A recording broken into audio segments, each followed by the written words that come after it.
ঠাকুরগাঁয়ে দুর্ভাগ্যজনকভাবে বিদেশি চক্র, দেশি চক্র যারা অস্থিতিশীলতা সৃষ্টি করতে চায় বাংলাদেশের এই বিপ্লবকে যারা নস্যাৎ করতে চায়, ছাত্র জনতার যে ত্যাগ, সেই ত্যাগকে দুঃসাৎ করতে চায়, তাদের একটা চক্র আজকে অত্যন্ত পরিকল্পিতভাবে বাংলাদেশে একটা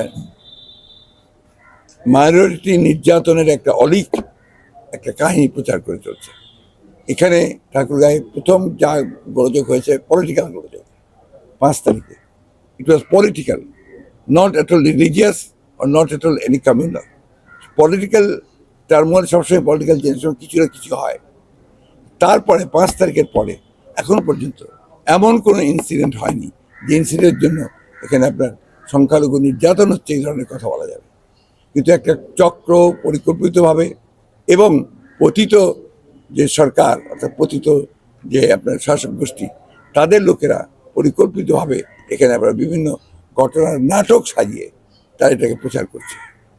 যেমন আপনার কয়েকদিন আগে এখানে বালিয়াডাঙ্গিতে আপনার মাইনরিটি চলে যাচ্ছে করে 300-400 লোককে তারা একখানে জড়ো করেছে। আমি খুব ভালো করে খোঁজ নিয়েছি প্রশাসনের কাছ থেকে, গোয়েন্দাদের কাছ থেকে। তারা পরিষ্কার বলছে যে ইট ওয়াজ এ স্টেজ ড্রামা। কারণ ওই লোকগুলো সবাই খালি হাতে, তাদের স্ত্রী পুত্র কন্যা কেউ নেই, কোনো ব্যাগ টাকার সাথে নেই। তারা গিয়ে বলছে আমরা চলে যাচ্ছি। এটা একটা নাটক করা, নাটক করে ওই পরে একটা ধারণা দেওয়া যে আমরা এখানে নির্যাতিত হচ্ছি, সুতরাং আমরা এখন এখান এই দেশে থাকবো। এই যে একটা ধোয়া তোলা হচ্ছে, এইটা সম্পূর্ণভাবে সাজানো কথিত একটা নাটক। হ্যাঁ, দু একটা জায়গায় স্ট্রে ইনসিডেন্ট হতে পারে। যে আপনারা দেখেছেন যে আমাদের দল কিভাবে এই ঘটনাগুলোকে প্রতিরোধ করার জন্য তারা সমগ্র জেলাতে ছুটে ছুটে বেরিয়েছে। এখনো তারা সেই কাজটি করছে। প্রত্যেকটি নেতা, আমাদের খুব সুস্পষ্ট নির্দেশনা আছে। আপনাদেরকে আমি আবারও সেটা বলতে চাই, এনিবডি যদি কাউকে দেখা যায়, যদি প্রমাণ করা যায় যে এখানে আমাদের দলের কোনো লোক জড়িত আছে, আমি আমাদের ডিসি সাহেবকে, এসপি সাহেবকে বলেছি যে আপনারা সব ব্যবস্থা নেবেন। আমার দলের পক্ষ থেকে আমরা নিশ্চিত করতে যে তাকে আমরা সাথে সাথে এখান থেকে বহিষ্কার করবো।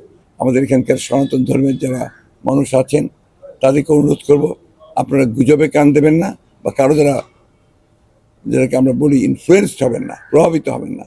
আমরা সব সময়ই আপনাদের পাশে আছি, আপনাদের সঙ্গে নিয়ে আমরা কাজ করি, সেই কাজ আমরা করতেই থাকবো।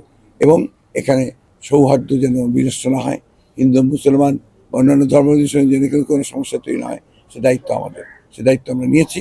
আমরা সেই কাছে আপনারা সহযোগিতা করবেন, এই কথা আমাদের কাছে আজকে আমার অনুরোধ আপনাদের ঠাকুরগাঁয়ে সারা দেশবাসীর কাছে।